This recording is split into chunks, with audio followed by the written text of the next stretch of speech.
Olá, sejam bem-vindos a mais um episódio do Koinonia Play. Eu me chamo Leonardo Busnello e eu tenho uma palavra de Deus para você. Agora, eu convido você a refletir comigo e também a orar pelos irmãos da igreja perseguida. Em Timóteo, capítulo 2, do versículo de 1 a 4, a palavra de Deus nos diz o seguinte: Em primeiro lugar, peço que sejam feitas súplicas, orações, pedidos e ações de graça em favor de todas as pessoas. Façam isso especialmente a favor daqueles que governam e de todas as autoridades, para que possamos viver uma vida tranquila e cheia de paz, com toda a devoção e respeito a Deus. Isso é bom e agradável a Deus, nosso Salvador, o qual deseja que todas as pessoas sejam salvas e cheguem a conhecer a verdade. Então, em Timóteo, a própria palavra de Deus nos orienta a orarmos pelas autoridades, pelos governos, e em especial aos nossos irmãos da igreja perseguida. A perseguição religiosa contra os cristãos, ela ocorre em várias partes do mundo.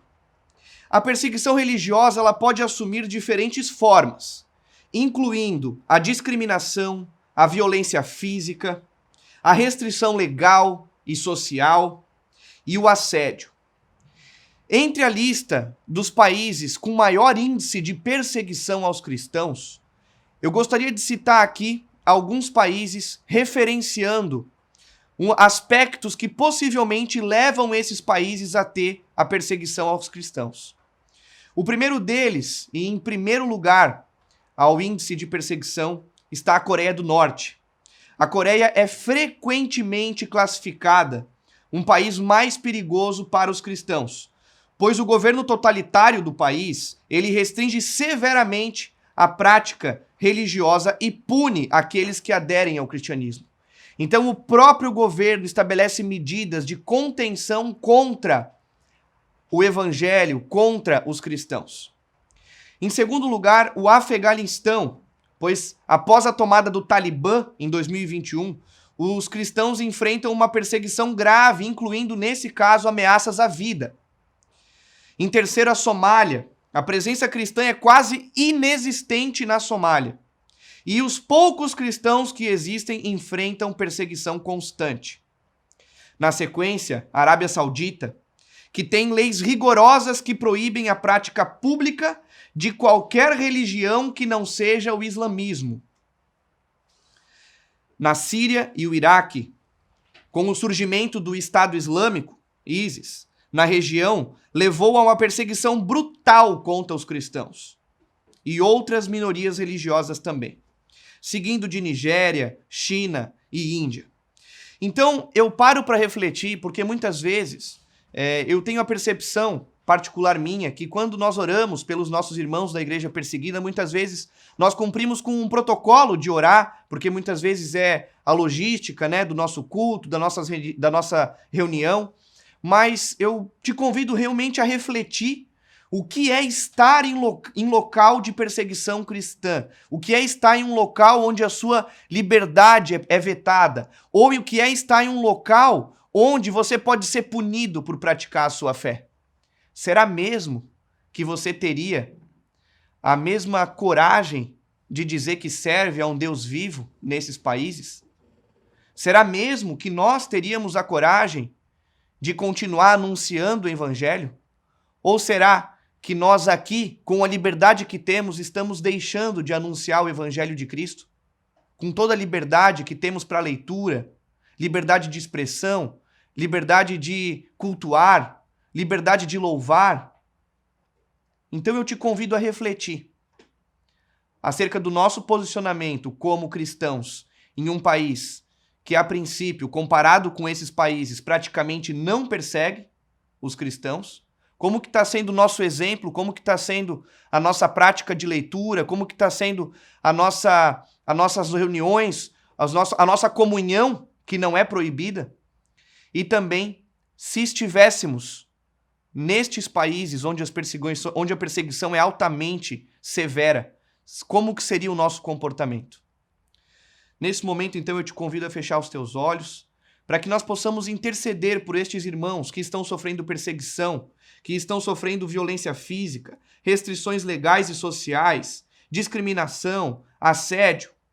Senhor nosso Deus, nós clamamos, como corpo de Cristo, pela vida desses irmãos. Nós pedimos que o Senhor, que o Teu Espírito Santo possa estar trazendo renovo, consolo, coragem, que eles não esmureçam na fé, que eles possam continuar sendo firmes, anunciando o Teu Evangelho. Nós oramos também, como diz em Timóteo, pelos governantes desses países. Nós oramos pelas autoridades, para que o coração dessas pessoas que lideram esses países possam converter-se a Ti, Jesus. Que eles possam reconhecer a Tua soberania, que eles possam realmente declarar que só existe um Deus, que só existe uma verdade, que existe só um caminho, que és Tu, o caminho, a verdade e a vida. Deus, afasta desses cristãos que estão tentando praticar o evangelho, que estão levando a tua palavra, qualquer tipo de situação de risco de vida, qualquer tipo de situação que possa colocar a integridade física deles em risco, Jesus. Acampa os teus anjos ao redor dessas pessoas, livra-os de todo mal. E nos ensina, Jesus, a no país em que vivemos, no Brasil, a ter um coração mais disposto a anunciar o teu evangelho, a ter um coração mais disposto a entregarmos tudo o que nós temos para praticar o ID e conquistarmos mais discípulos a Ti, a anunciar a Tua salvação, Jesus, para que mais almas se convertam a Ti e que possam ser salvas. Em nome de Jesus. Amém. Neste momento, eu convido você a um momento de dízimos, ofertas e primícias. Aqui no vídeo terá a descrição e também as informações necessárias para que você possa contribuir, para que você possa realmente plantar semente em terra fértil, que com certeza gerará bons frutos.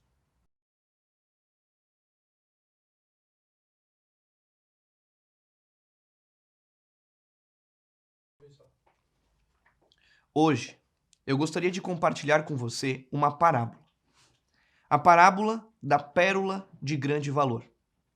Essa parábola, ela está no livro de Mateus, capítulo 13, nos versículos 45 e 46, que diz o seguinte: Outro sim, o reino dos céus é semelhante ao homem, negociante, que busca boas pérolas, e encontrando uma pérola de grande valor, foi, vendeu tudo quanto tinha e a comprou. A parábola de grande valor, ela faz parte de um conjunto de parábolas que Jesus contou enquanto ele ensinava as multidões na Galileia. Ela é uma das 7 parábolas do reino de Deus encontradas em Mateus 13. E foi contada em um momento em que Jesus estava explicando como o reino dos céus se manifestava na terra. Mas antes de propriamente dito entrar acerca da reflexão do que a parábola queria nos transmitir, eu convido você a parar para refletir o porquê Jesus ensinava através de parábolas. E eu fiz alguns pontos em que exemplificam a motivação de Jesus para utilizar parábolas nos ensinamentos bíblicos. A primeira delas é quanto à facilitação e compreensão da mensagem que estava sendo transmitida. As parábolas, elas são histórias simples e do cotidiano das pessoas. Então, as pessoas podiam facilmente relacionar com as suas próprias vidas a história com que Jesus estava transmitindo através dessas parábolas, tornando muitas vezes esses conceitos espirituais e morais complexos mais acessíveis e compreensíveis. Então, o primeiro ponto que eu gostaria de destacar aqui do porquê que Jesus eventualmente tinha a motivação de transmitir a palavra por parábolas seria a facilidade e a compreensão. A segundo é o engajamento da audiência. O que isso quer dizer? As parábolas, elas eram cativantes e envolventes. Elas capturavam a atenção das multidões, fazendo com que as pessoas interagissem e se envolvessem com a história de Jesus. Um outro ponto é que, explicando e ensinando por parábolas, Jesus provocava reflexões nas multidões. porque as parábolas muitas vezes continham elementos surpreendentes e reviravoltas inesperadas, o que levava as pessoas a refletirem sobre um significado mais profundo dessa história. Isso incentivava a reflexão pessoal e a busca por um entendimento espiritual. Ensinando por parábolas, Jesus também evitava conflitos diretos. Jesus frequentemente utilizava parábolas para transmitir mensagens espirituais e críticas às autoridades religiosas, sem desafiá-las diretamente. Isso permitia com que ele ensinasse de maneira menos confrontativa, evitando conflitos desnecessários. Um outro ponto é que Jesus testava o coração das pessoas. As parábolas muitas vezes tinham interpretações mais profundas do que as imediatamente óbvias. Então, isso fazia com que as pessoas buscassem a entender, a refletir acerca do verdadeiro significado que a parábola, a mensagem, a história queria transmitir. Com isso, Jesus incentivava as pessoas a buscar, a exercitar a reflexão acerca da mensagem que ele estava transmitindo. Um último ponto é acerca da preservação das memórias.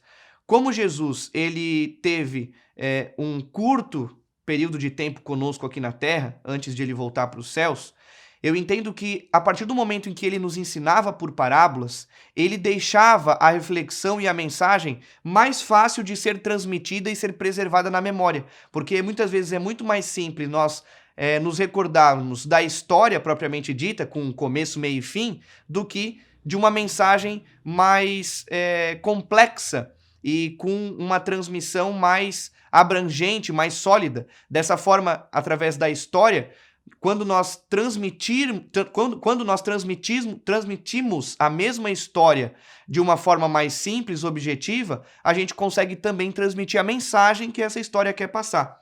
Então, eu entendo que Jesus utilizava dessas parábolas justamente para, além de trazer uma melhor compreensão, além de trazer uma crítica, né, às autoridades, mas sem confrontar, além de Jesus transmitir de uma forma que nos fizesse refletir, e Jesus também se adaptava dessa forma às mais variadas pessoas que continham na multidão. Eu, na minha profissão, sou advogado. E muitas vezes, com a técnica jurídica, a gente não consegue transmitir para o cliente exatamente o que ele consegue entender com as palavras técnicas que a gente quer passar. Então eu tento sempre me esforçar para ser o mais didático possível e facilitar a compreensão. E eu acredito que é da mesma forma que Jesus fazia quando aplicava as parábolas. Ele tinha uma mensagem complexa para transmitir acerca do reino dos céus, acerca, né, das mais variadas temáticas que a Bíblia nos traz, mas ele, da forma didática, através de parábolas, utilizou como uma estratégia de realmente abranger e alcançar todos ao seu redor, principalmente nas multidões da Galileia, quando essas mensagens eram transmitidas. Então, essa parábola, que é a parábola da pérola de grande valor, ela descreve, como já lido, né, um mercador de pérolas que estava em busca de uma pérola muito preciosa. E nessa busca ele encontrou uma pérola, ele vendeu tudo que ele tinha e ele comprou. Jesus faz referência ao reino dos céus. Essa parábola ela traz algumas reflexões acerca do valor supremo do reino de Deus e do reino dos céus. Eu estava assistindo esses dias um podcast, e esse podcast era com o Thiago Nigro, onde ele comentava assim para uma pessoa: eu vou te dar 50 milhões de reais. Eu vou depositar 50 milhões de reais na sua conta amanhã pela manhã. Você gostaria? A pessoa: sim, claro, nossa, vou ficar rico. Mas em contrapartida, aquele será o seu último dia de vida. Você mesmo assim aceitaria os mesmos 50 milhões de reais?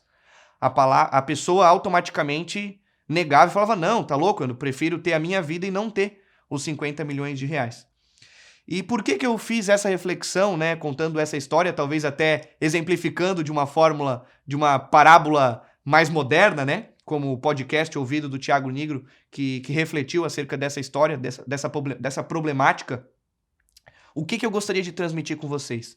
Que nós temos que acumular tesouros no céu e não tesouro na terra, porque a nossa vida vale muito mais do que os bens materiais que nós temos.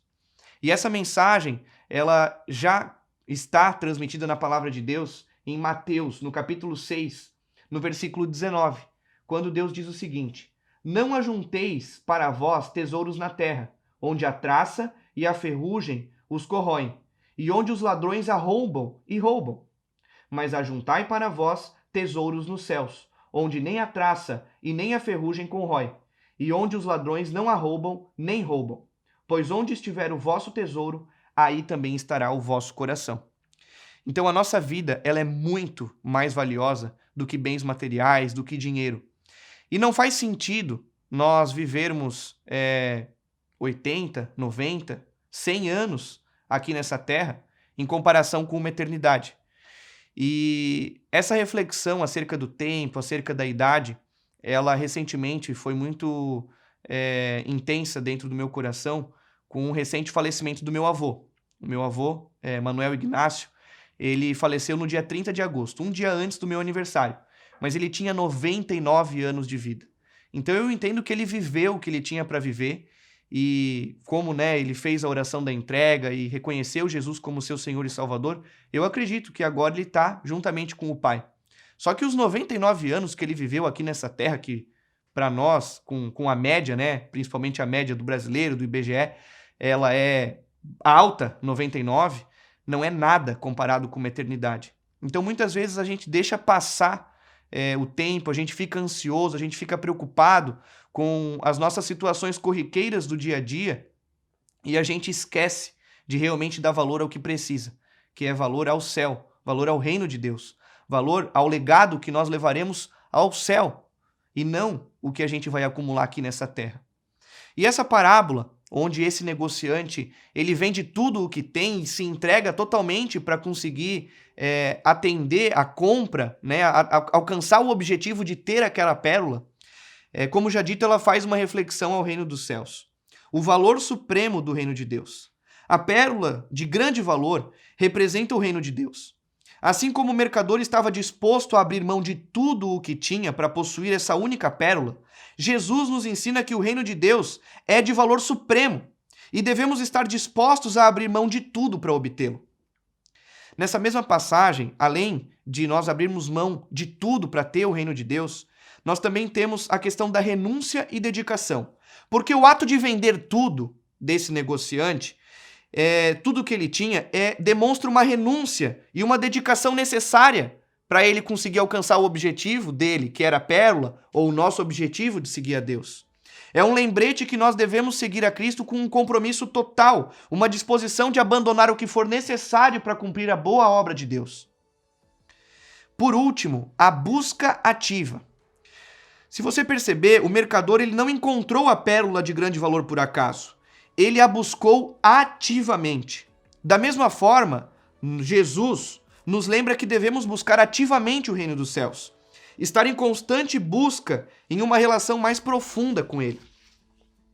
Então nós podemos aplicar essa parábola na nossa vida em 3 itens. Valorizar o reino dos céus, onde nós devemos reconhecer o valor supremo do reino de Deus em nossa vida e estar disposto a colocá-lo acima de tudo e acima de todas as outras coisas. Nós devemos renunciar ao mundo. A parábola nos desafia a renunciar ao apego às coisas desse mundo e a nos afastar realmente das coisas materiais, de tudo que nos afasta de Deus, dedicando a nossa vida e o nosso serviço integralmente ao reino. E por último, buscar ativamente a Deus. Precisamos buscar por meio da oração, do estudo da palavra e da prática da fé, mantendo o reino de Deus como a nossa prioridade. Porque, no exemplo do meu avô, 99 anos nessa terra não é nada se compararmos com uma eternidade nos céus. Então, concluo, entendendo que a parábola de grande valor, ela nos lembra que o reino de Deus é de um valor supremo, e que devemos estar dispostos a abrir mão de tudo para obtê-lo. Que possamos valorizar e buscar ativamente esse reino de nossas vidas, renunciando ao mundo e dedicando-nos à vontade de Deus. Assim, entregaremos e encontraremos a verdadeira riqueza espiritual que transcende todas as riquezas terrenas. Amém.